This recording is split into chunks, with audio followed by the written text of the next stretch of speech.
aula passada, que hoje a gente ia começar a tratar, vamos dizer assim, na espécie a nossa chamada responsabilidade civil objetiva, né? Até agora, a gente estudou um tema gigantesco, quer dizer, assim, a gente viu alguma coisa de responsabilidade civil objetiva já, mas agora sim a gente vai entrar, vamos dizer assim, chutando a porta em relação a esse importante instituto que nós temos no nosso ordenamento. Obrigado por indicar o nome aí, Flávia. Então, antes da gente falar de responsabilidade civil objetiva, é nítido que a gente precisa fazer uma diferenciação bem breve, bem tranquila, em relação à responsabilidade civil subjetiva, tá? É nítido que nessa altura do campeonato eu já pressuponho que vocês saibam quais são os elementos da responsabilidade civil subjetiva, né? Mas conduta humana, culpa, nós temos o nexo de causalidade e o dano, né? Então, ou a conduta humana culposa, na visão de alguns doutrinadores, que enxergam 3 elementos, outros enxergam 4 elementos, enfim. Mas nós temos, então, esses elementos que são os elementos caracterizadores da responsabilidade civil subjetiva. Perfeito? Então, a nossa regra geral, tudo que a gente viu, né, vamos dizer assim, existe uma polêmica em relação a isso. Tem alguns autores que acabam falando que a responsabilidade civil objetiva hoje ela sobressai a responsabilidade civil subjetiva. Então, a nossa sistemática seria preponderantemente do sistema objetivo, né? Mas, na verdade, a gente enxerga ainda hoje, como regra geral do nosso sistema, a teoria baseada na culpa, perfeito? E se a teoria da culpa é a que predomina, é nítido que a responsabilidade subjetiva, ainda hoje a gente pode dizer que sim, vai constituir a regra do nosso ordenamento, perfeito? Dentro disso, para que nós vamos dizer assim, para que nós conseguimos ali objetivar o ressarcimento, uma indenização, é preciso que o agente ele indenize ou ele responda, né, dentro do âmbito do direito civil, e dentro disso, para que ele responda, né, nós verificamos que ele precisa ter o elemento culpa, a gente precisa comprovar esse elemento culpa, né? Ou seja, é necessário a comprovação dessa chamada culpa, que é uma culpa genérica, né? Que vai incluir, claro, né, aquela ideia de culpa lato sensu, que é a nossa chamada imprudência, negligência ou imperícia, ou a nossa culpa lato sensu, que é assim traduzida na soma desses 3 elementos que fazem parte da nossa chamada culpa estrito sensu, novamente, imprudência, negligência e imperícia, mais dolo, que aí sim nós estaremos diante daquilo que nós chamamos de, nossa senhora, alguém quer participar dessa chamada? Shao Kahn espanca a poça. Gente, se entrar alguma pessoa aqui e começar com ataque, a gente sai daqui e a gente cria um outro link. Tá? Que eu não sei quem que é Shao Kahn, Shao Caposca aí. Enfim. Então, basicamente, nós temos essa ideia, portanto, da culpa estrito sensu com a culpa lato sensu, que é visto da somatória desses 3 elementos da culpa estrito, mais o elemento dolo. Perfeito?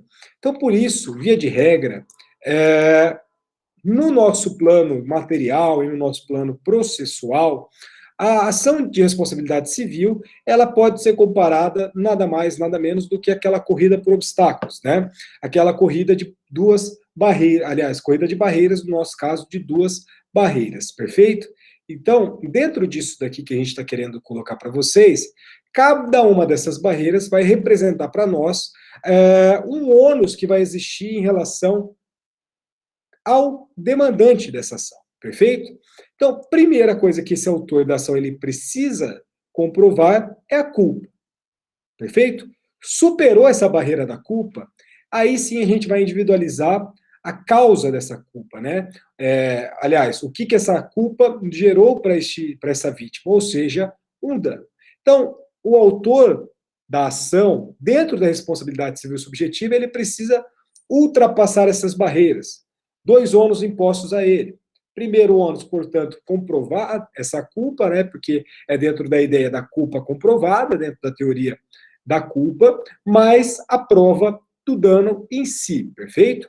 Então, é nítido que se a gente não tiver o elemento culpa dentro da responsabilidade civil subjetiva, não existe a possibilidade da gente falar algo em relação a dano, em relação à responsabilização dessa pessoa, perfeito? Então, também é nítido que essa primeira barreira, que é a barreira da culpa, ela não precisa estar presente para que todo o nosso sistema, toda a nossa responsabilidade civil seja afastada. Não. A gente vai ver aqui na nossa responsabilidade civil objetiva que a falta do elemento culpa é o que vai diferenciar a responsabilidade civil objetiva da responsabilidade civil subjetiva, perfeito? Então, dentro do que a gente viu até agora, né, até hoje, esse autor ele precisava pular essa primeira barreira, que é o elemento culpa. Agora, daqui para frente, a gente vai estudar a teoria de que não precisa impor, ele não precisa ultrapassar esse ônus, que é um ônus que é imposto para ele, perfeito? Em relação ao dano, que é a prova do dano, né, que é o segundo ônus imposto à vítima, na verdade, nós temos algumas modalidades de que a prova desse dano ela vai restar desnecessária, que foi aquilo que a gente já viu em relação ao dano em ré ipsa, né, que é o nosso dano presumido. Se o dano é presumido, dano em ré ipsa, é nítido que você não precisa comprovar. Basta que você comprove o nexo de causalidade e a existência própria do dano, que ali já vai estar a formação do elemento da responsabilidade civil. Perfeito? Então, no primeiro momento, uma das grandes diferenciações em relação à responsabilidade civil subjetiva da responsabilidade civil objetiva é que essa primeira barreira ela vai restar superada e também a segunda barreira, em alguns casos, também restará superada nos casos de dano presumido, do dano em ré ipsa, perfeito? Vamos lá, então.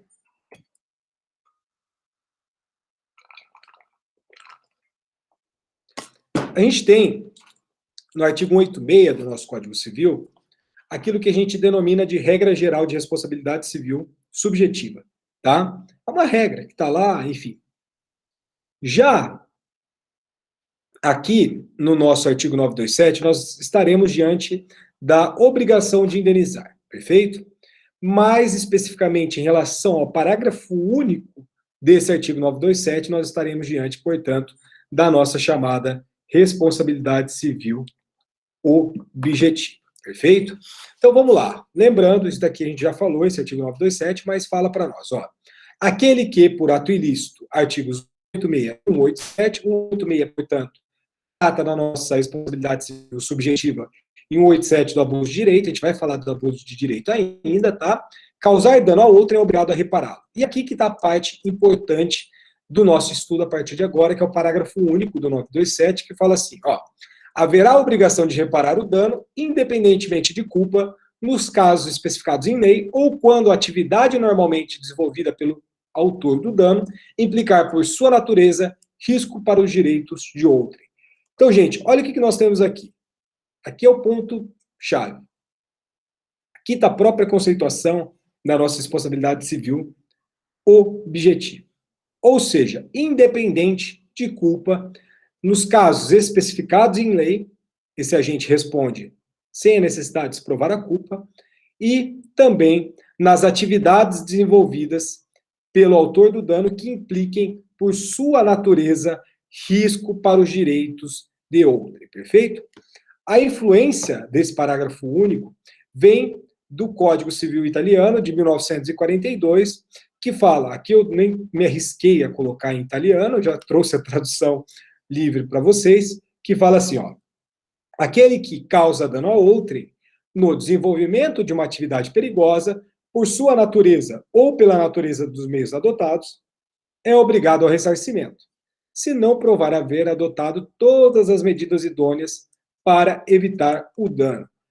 É nítido, é nítida, melhor dizendo, né, a influência desse dispositivo do 2050 do Código Civil Italiano para este parágrafo único do nosso artigo 927.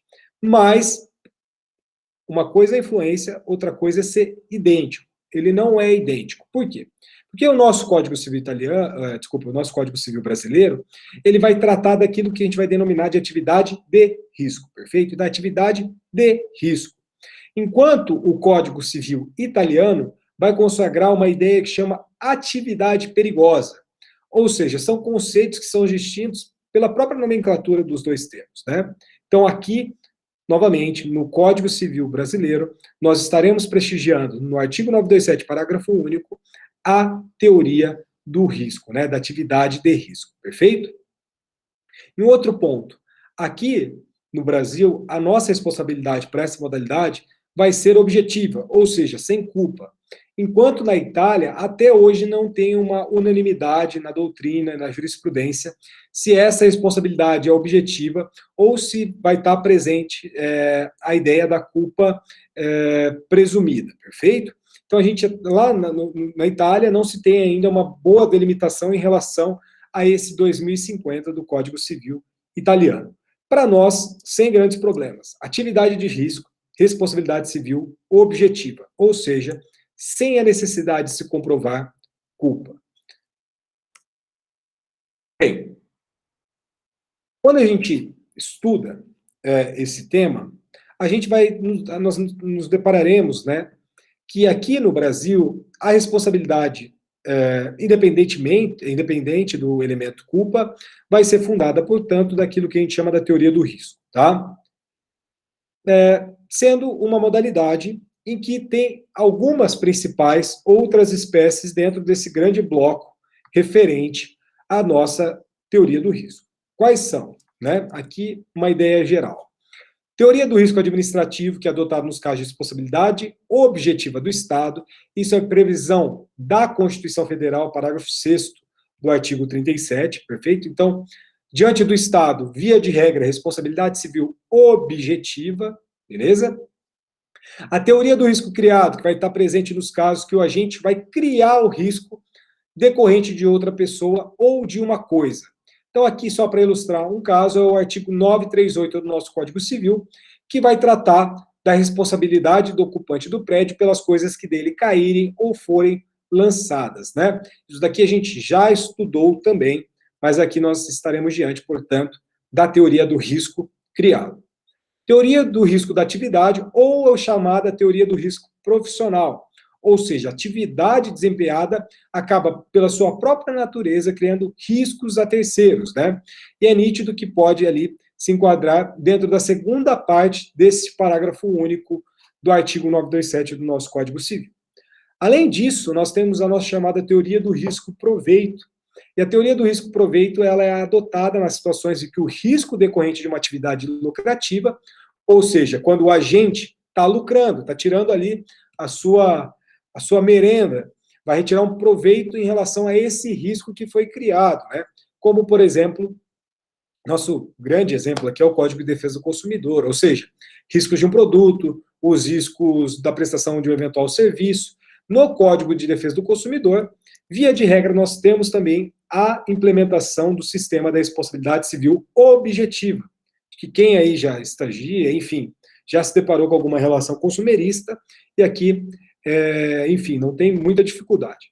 A questão ali acaba mudando, tem uma exceçãozinha, a gente vai falar dessa exceção quando a gente estiver estudando, mas, via de regra, para eu não confundir vocês nesse momento, Código Civil, desculpa, Código de Defesa do Consumidor, responsabilidade civil objetiva, em função da nossa denominada teoria do risco proveito, perfeito? Além disso, a nossa chamada teoria do risco integral, essa daqui é bem interessante, por quê? Porque nesse caso, talvez, no meu ponto de vista, será o único elemento em que não há excludente de nexo de causalidade ou de responsabilidade civil a ser alegada, tá? Ou seja, nós verificamos, por exemplo, os fortuitos, né? Tirando o fortuito interno, vocês já sabem disso também, rompeu o nexo de causalidade, a gente não vai imputar esse agente o dever de indenizar.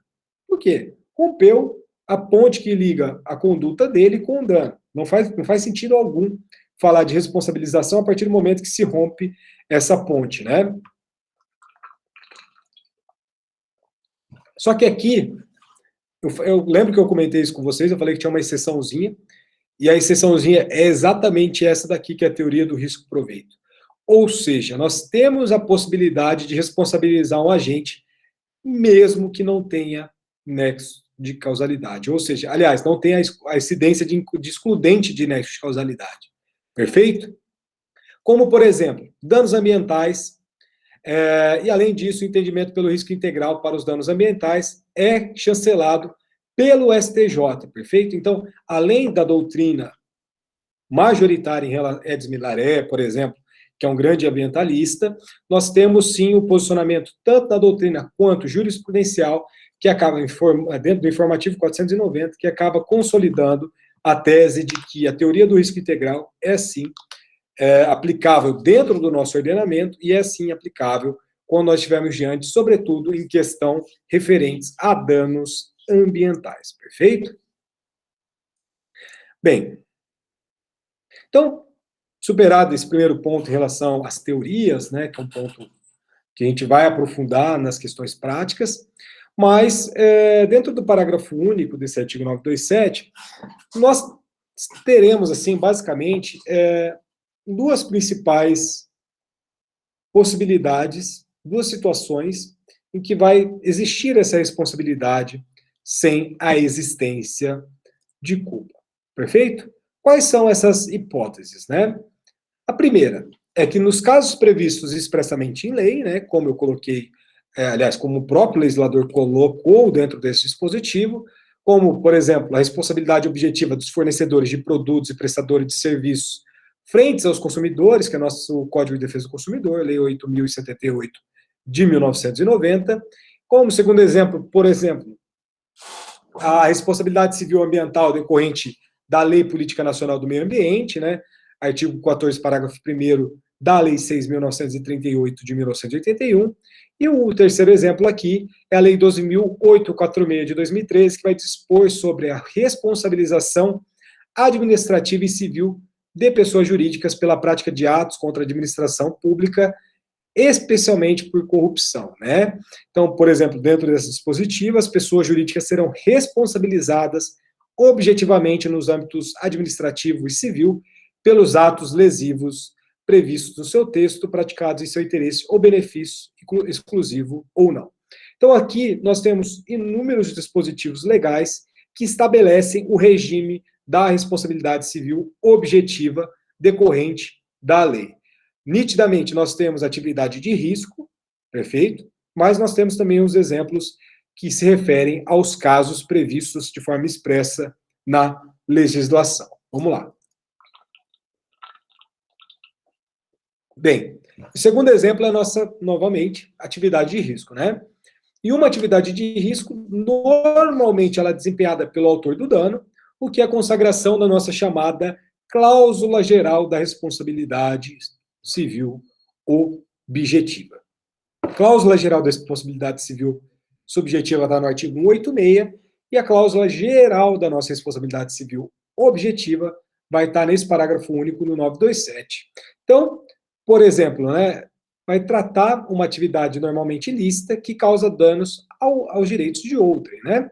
E esses direitos de outrem devem abranger não apenas a vida e a integridade física, mas também outros direitos, seja de caráter patrimonial ou extrapatrimonial, conforme o enunciado 555 do CJF da Sexta Jornada de Direito Civil de 2013, perfeito?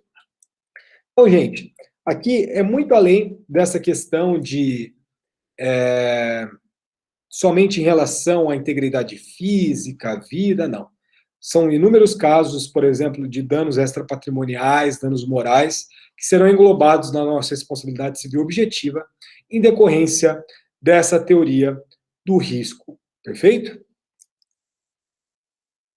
Falando um pouco dessa tentativa, né, tentar exemplificar e tentar trazer algumas ideias em relação ao que é essa atividade de risco, nós temos um enunciado que foi aprovado na primeira jornada de direito civil, lá em 2002, que é o enunciado 38, que fala o seguinte, ó: a responsabilidade fundada no risco da atividade, como prevista na segunda parte do parágrafo único do artigo 927 do novo Código Civil, configura-se quando a atividade normalmente desenvolvida pelo autor do dano causar à pessoa determinada um ônus maior do que aos demais membros da coletividade.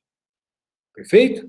Então aqui nós temos a tentativa de um primeiro modo, ou seja, uma ideia de um risco excepcional, uma situação que está acima do que a gente pode estabelecer como normalidade. Ultrapassou a normalidade, está dentro dessa barreira, desse risco excepcional, ou seja, está sendo englobada dentro dessa segunda parte do parágrafo único do artigo 927 do nosso Código Civil. Perfeito?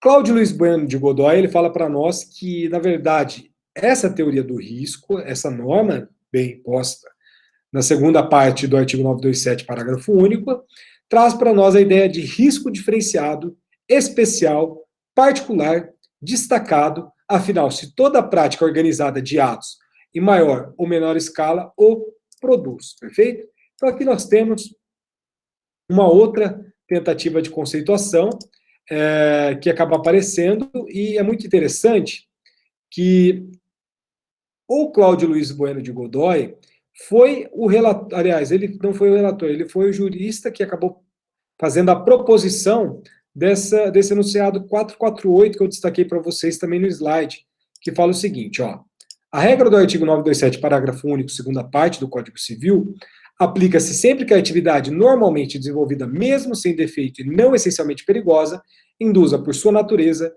risco especial e diferenciado aos direitos de outrem. São critérios de avaliação desse risco, entre outros, a estatística, a prova técnica e as máximas de experiência. Perfeito?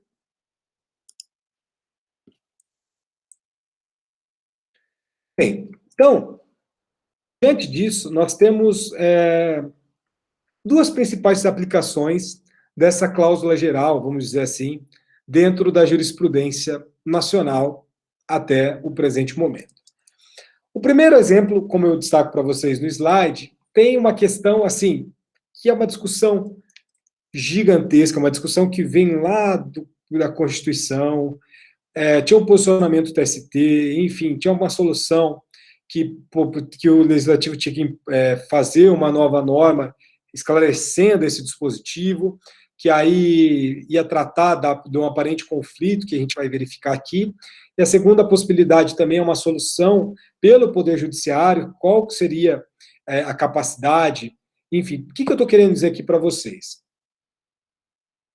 Por exemplo, o nosso chamado TST, o nosso Tribunal Superior do Trabalho, eles colocavam, né, a incidência desse artigo 927, parágrafo único do Código Civil, para as relações de trabalho.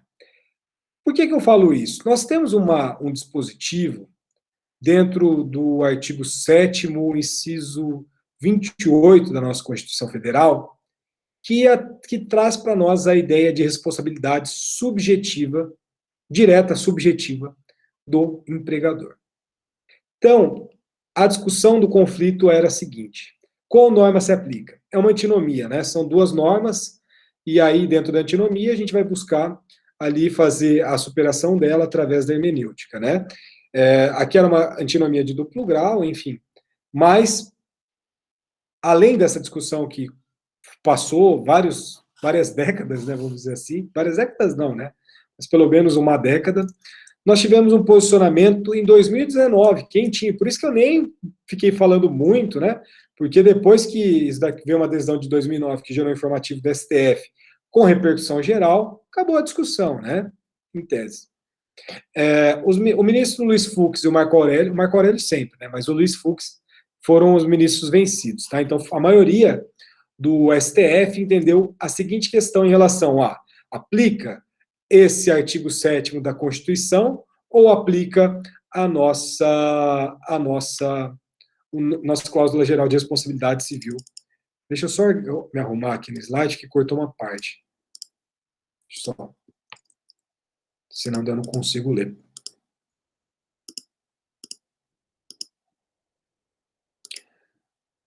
Então, olha o que o STF decidiu em setembro de 2019, pleno, relatoria ministro Alexandre de Moraes, recurso extraordinário 828.040. Ó, a regra do direito brasileiro é da responsabilidade civil subjetiva. Foi o que eu comentei para vocês no começo da aula, né? Portanto, aquele que, por ato ilícito, causar dano a outrem, fica obrigado a repará-lo. Entretanto, para se evitar injustiças, previu que haverá obrigação de reparar o dano, independentemente de culpa, nos casos especificados em lei, quando esta já prevê atividade perigosa. Na hipótese de atividade com risco diferenciado ou quando a atividade normalmente desenvolvida pelo autor do dano implicar, por sua natureza, riscos maiores inerentes à própria atividade, ponto. Além disso, o Código Civil estabeleceu a regra geral da responsabilidade civil e previu a responsabilidade objetiva no caso de risco para os direitos de outrem. Outrem abrange terceiros que não tenham qualquer tipo de vínculo com o empregador. Por conseguinte, seria absolutamente incoerente que, na mesma situação em relação ao trabalhador, a responsabilidade fosse subjetiva e, em relação a terceiros, fosse objetiva. A Constituição estabeleceu um sistema em que o empregador recolhe o seguro. Havendo acidente de trabalho, o sistema da Previdência Social irá pagar o benefício e o salário. Além do seguro que o empregado tem direito, há também a garantia de indenização quando o empregador tenha incorrido em dolo ou culpa. Portanto, a Constituição, de uma maneira inequivocamente clara, previu a responsabilidade subjetiva. Entretanto, o caput do artigo 7º da Constituição Federal, ao estabelecer uma série de direitos dos trabalhadores urbanos e rurais, assenta a possibilidade de instituição de outros que visem a melhoria de sua condição social. Dessa forma, é certo que a Constituição assegurou a responsabilidade subjetiva, mas não impediu que os direitos dos trabalhadores pudessem ser ampliados por normatização infraconstitucional. Assim, é possível a legislação ordinária estipular outros direitos sociais que melhorem e valorizem a vida do trabalhador. Em decorrência disso, o referido dispositivo do Código Civil é plenamente compatível com a Constituição Federal.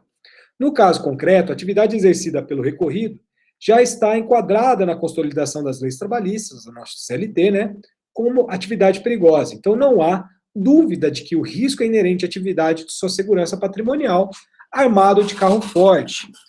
O ministro Roberto Barroso sublinhou que, em casos de atividade de risco, a responsabilidade do empregador por acidente de trabalho é objetiva. Então, aqui é muito interessante esse julgado, porque ele coloca duas normas constitucionais dialogando, né? A norma que melhor beneficia o trabalhador, que é a responsabilidade objetiva, claramente, mas, por outro lado, tem uma outra norma de uma previsão lá no texto constitucional. Só que, gente, a gente não tinha uma previsão em relação à responsabilidade civil objetiva na nossa legislação infraconstitucional anterior. Então, ainda mais dentro de uma sistematização como a gente tem hoje no nosso Código Civil. Então, o que aconteceu? Houve, de fato, essa norma, que é uma norma que, querendo ou não, a responsabilidade civil objetiva sempre vai ser muito mais benéfica para a pessoa que tem esse direito subjetivo assegurado. Então, é nítido que esse posicionamento do STF é um posicionamento muito interessante, sobretudo em relação às finalidades práticas, né?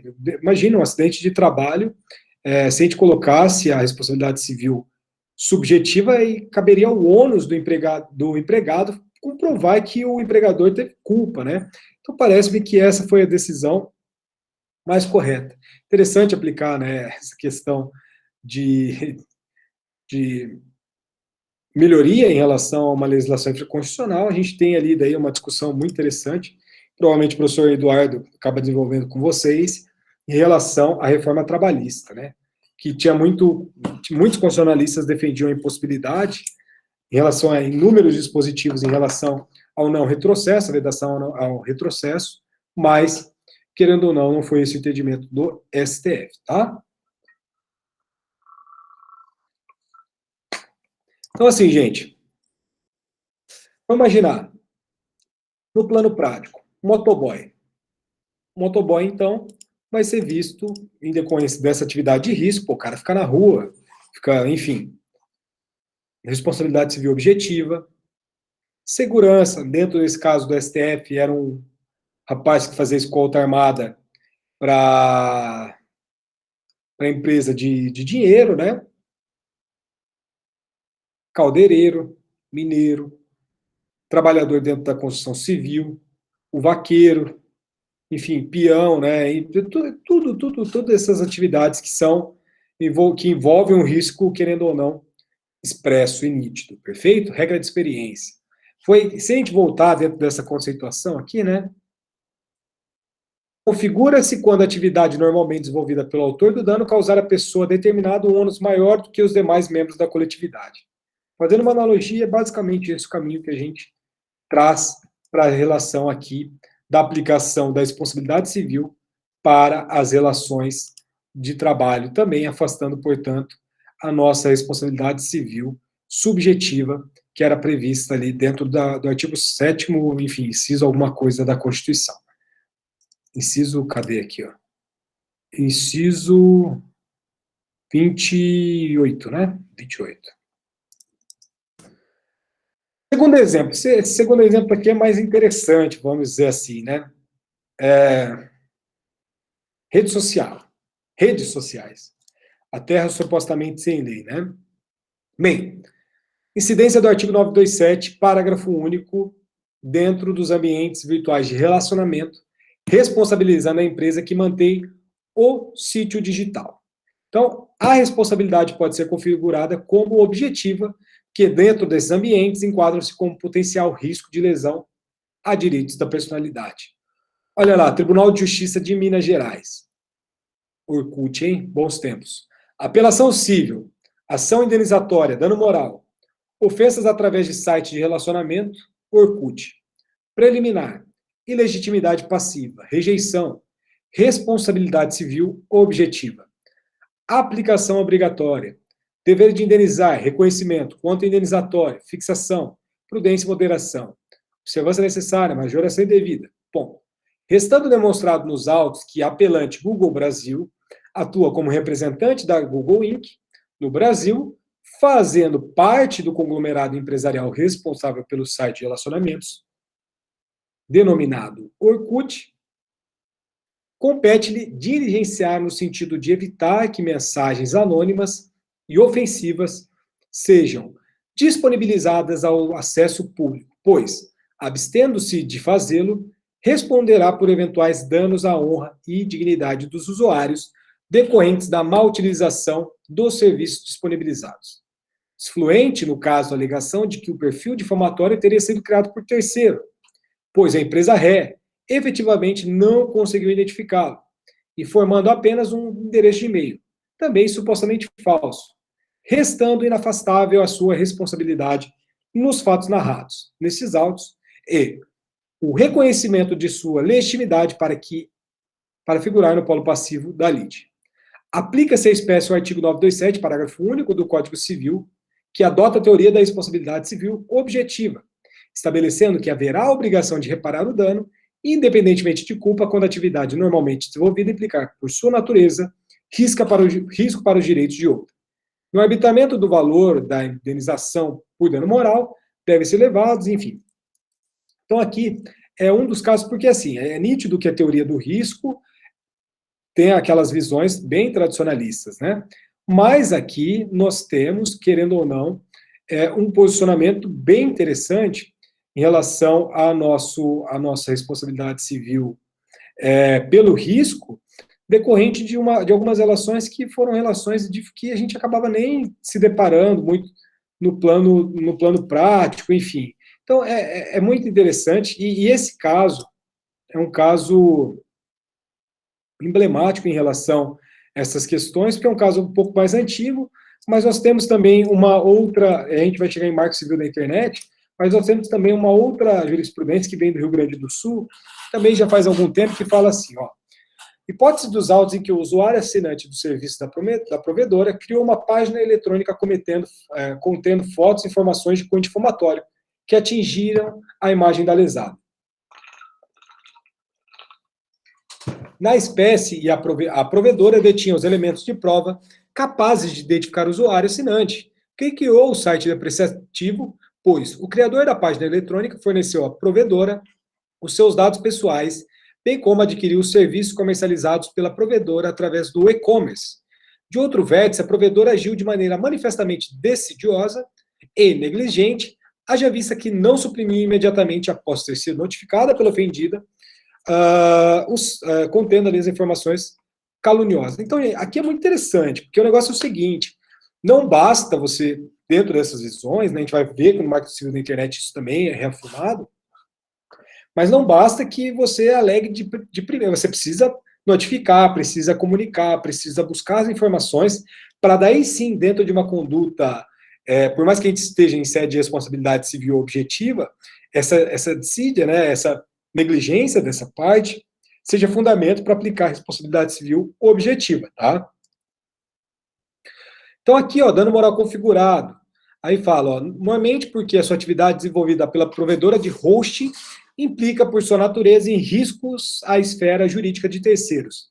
A provedora deve adotar as cautelas necessárias para possibilitar a identificação de seus usuários, especial porque, no caso concreto, se trata de servidor de hospedagem que disponibiliza espaço em seu domínio a assinantes que oferecem uma contraprestação financeira pelo serviço de hospedagem. Perfeito? Bem, mas nós temos também um ponto, nem tudo são flores, né? STJ de 2011. O dano moral decorrente de o dano moral decorrente de mensagens com conteúdo ofensivo inseridas no site pelo usuário não constitui risco inerente à atividade dos provedores de conteúdo, de modo que não lhes aplica a responsabilidade objetiva prevista no artigo 927, parágrafo único do Código Civil de 2002. Bem, então o que a gente está vendo aqui, gente? A gente está vendo dois posicionamentos jurisprudenciais de cortes estaduais, uma de Minas, a segunda do Rio Grande do Sul, e o STJ dando ali vamos dizer assim, jogar um balde de água fria dentro destes julgados, falando que nananina não aplica a responsabilidade civil dentro dessa possibilidade. Eu discordo disso, né? Eu acabo concordando que a jurisprudência, sobretudo a superior, em relação à necessidade de comprovação de culpa da empresa, que deveria gerar o dever indenizar. Cabe à empresa ali tentar identificar esse usuário, até mesmo dentro de pode entrar com uma ação de regresso contra essa pessoa que de fato está ali no anonimato e ela deve ter esse dever de informação em relação a tudo. Hoje em dia tudo bem controlado. Então é nítido que a partir do momento que existe ali essa comunicação extrajudicial, uma notificação dessas mensagens que são proferidas de forma ofensiva e não toma as atitudes para afastar esse dano que essa pessoa está sofrendo, é nítido que gera, no meu ponto de vista, uma responsabilidade civil objetiva. Porque não tomou ali as condutas necessárias e é o risco dela, é o risco da atividade dela. Se ela permite ali o hosting de site de pessoas, eu posso lá adquirir um domínio e criar uma página só falando mal do professor Eduardo, porque eu não posso falar mal do professor Alexandre, porque é o aniversário do professor Alexandre. Mas só falando mal do professor Eduardo, você, direito do trabalho, daqui a pouco vai acabar, enfim. Mas eu não vou fazer isso. Por quê? Porque se eu faço isso, o professor Eduardo, com todo o seu labor dogmático e científico, o que ele iria fazer? Ele ia notificar essa empresa portadora desse host, né? Tem aquela Go, agora eu não lembro de cabeça, só lembro que uma vez eu estava vendo isso, mas caso tenha ali uma negligência dessa empresa, pelo menos ele tem um elemento para gerar uma responsabilidade civil subjetiva provada, porque a empresa foi negligente nesse ponto. Mas muito além disso, ele pode alegar a responsabilidade civil objetiva, porque, novamente, gente, esse é um debate polêmico, muito polêmico. Dois posicionamentos de cortes estaduais falando que aplica a responsabilidade objetiva, mas STJ em 2011 falando que não aplica, só que esse tema está em debate, uma série de debates e esses debates aí vão longe, sobretudo por causa disso. Marco Civil da Internet. Primeiro, gente, vamos ver dois dispositivos previstos no Marco Civil da Internet. O artigo 18, começar por ele, né, fala para nós que o provedor, o Marco Civil da Internet, só lembrando, é uma lei de 2014, enfim, essa lei foi plenamente aí difundida, a lei 12.965, e dentro do artigo 18, fala o seguinte, ó, o provedor de conexão à internet não será responsabilizado civilmente por danos decorrentes de conteúdos gerados por terceiro. E aí vem no artigo 19, ó. O provedor de aplicações de internet somente poderá ser responsabilizado civilmente por danos decorrentes de conteúdo gerado por terceiros se, após ordem judicial específica, não tomar as providências para, no âmbito e nos limites técnicos do seu serviço e dentro do prazo assinalado, tornar indisponível o conteúdo apontado como infringente. Isso. Enfim, que aí, se tiver disposição em contrário, afaste essa norma do artigo 19. Então, gente, o que nós temos aqui?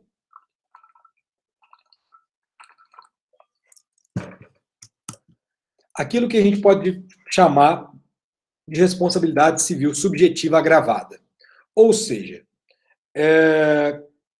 não vai sujeitar à responsabilidade civil objetiva e somente vai se sujeitar a uma responsabilidade civil mediante a uma inobservância de uma decisão judicial.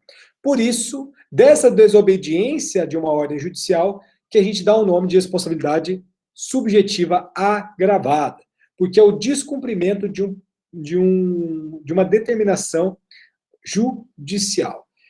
Esses dois dispositivos, eles são muito complicados, existe uma crítica, sobretudo na parte da responsabilidade civil, muito grande em relação a esses dois dispositivos, tá? Por exemplo, o professor Flávio Tartucci critica bastante esse dispositivo. Nós temos também o nosso professor Nelson Rosenwald, que também acaba discutindo bastante em relação a isso.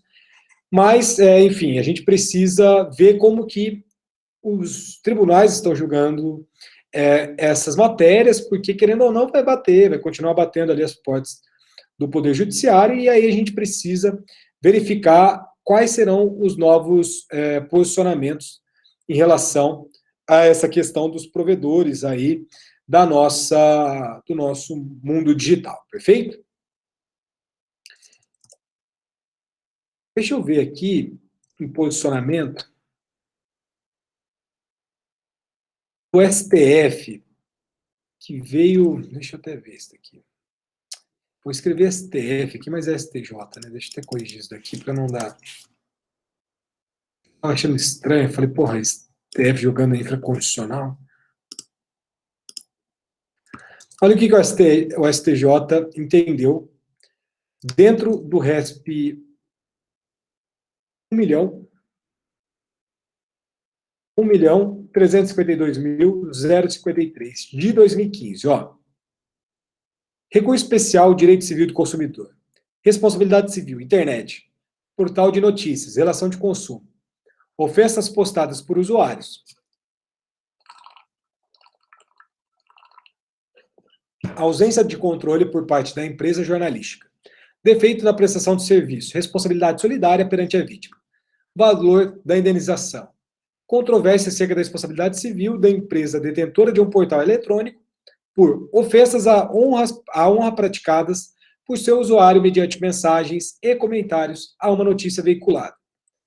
2. Irresponsabilidade dos provedores de conteúdo, salvo se não providenciarem a exclusão do conteúdo ofensivo após notificação. Precedentes. 3. Hipótese que o provedor de conteúdo é empresa jornalística, profissional da área de comunicação e sejando a aplicação do CDC.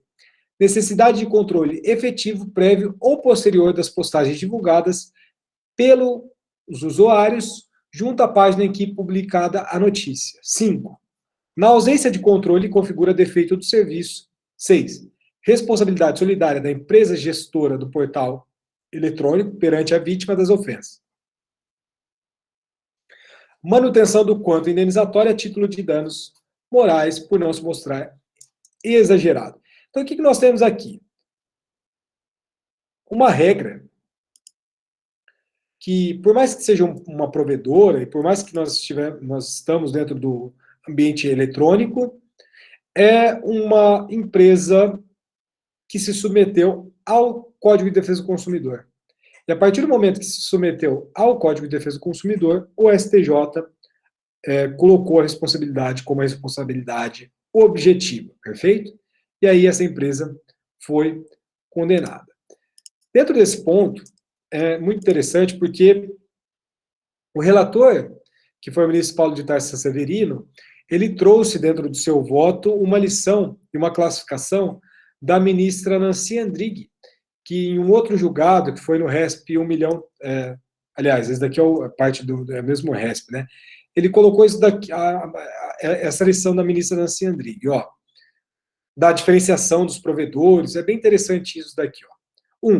Provedores de backbone, né, espinha dorsal, que detêm estrutura de rede capaz de processar graves volumes de informação. São os responsáveis pela conectividade da internet, oferecendo sua infraestrutura a terceiros que repassam aos usuários finais acesso à rede. 2. Provedores de acesso que adquirem a infraestrutura dos provedores backbone, né, e revendem aos usuários finais, possibilitando a estes conexão com a internet. 3. Provedores de hospedagem que armazenam dados de terceiros, conferindo-lhes acesso remoto. 4. Provedores de informação que produzem as informações divulgadas na internet. E 5. Provedores de conteúdo que disponibilizam na rede as informações criadas ou desenvolvidas pelos provedores de informação. No caso dos dois últimos, conclui o arresto pela incidência da responsabilidade objetiva consumerista. E arrematou, né? Consigne-se que, finalmente, que a matéria poderia também ter sido analisada na perspectiva do artigo 927, parágrafo único do Código Civil, que estatuiu uma cláusula geral de responsabilidade objetiva pelo risco, chegando-se a solução semelhante alcançada mediante a utilização do CDC. Então, é muito interessante que dentro desse acórdão, que é o acórdão de 2015, o acórdão mais, vamos dizer assim, que trabalhou bem essa matéria, que merece o destaque, parece que esse acórdão é muito bom. Parece que ele vem aqui mitigando o que está previsto dentro do Marco Civil da Internet, artigo 18, artigo 19, prevalecendo ali essa questão do Código de Defesa do Consumidor, mas também dessa diferenciação em relação aos provedores, né? É muito importante essa diferenciação para a gente identificar se, de fato, há uma incidência em relação à responsabilidade civil objetiva ou não. Nós temos aqui uma terceira concretização em relação a essa cláusula geral, né, da responsabilidade civil objetiva, que é muito interessante, que diz respeito à responsabilidade objetiva dos clubes de futebol pelos atos praticados pelas torcidas organizadas, né? Falando nisso, estava tendo Atletiba e estava 1-1. Quanto que terminou o Atletiba? Alguém consegue me falar aí?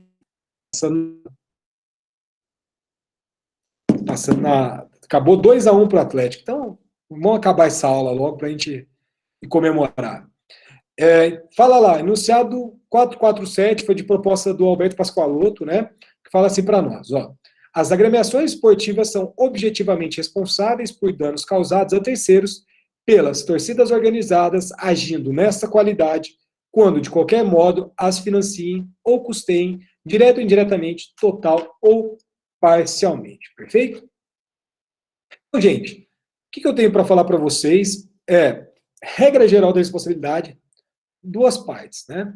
Nossa primeira parte, portanto, é aquela derivada da própria lei, aqui a gente passou por alguns exemplos, e depois a gente viu a possibilidade da teoria do risco, né? E a ampliação dessa teoria do risco em relação a provedores de internet, em relação ali às questões um pouco mais pontuais, as torcidas organizadas, enfim. E é nítido que existe uma tendência de ampliação cada vez mais da aplicação dessa teoria do risco, dessa segunda parte do parágrafo único do artigo 927 do nosso Código Civil, como, por exemplo, a gente viu ali referente às questões do nosso direito do trabalho, né? Então, eu tinha falado brincando, mas de fato a gente fecha essa parte e a partir de terça-feira a gente pega para falar sobre a responsabilidade civil objetiva e as suas regras específicas. Perfeito? Então, de resto, é isso. Se alguém tiver alguma pergunta, alguma coisa aí, pode mandar, e fico à disposição de vocês aí para eventuais esclarecimentos, perfeito? Se ninguém tiver, uma boa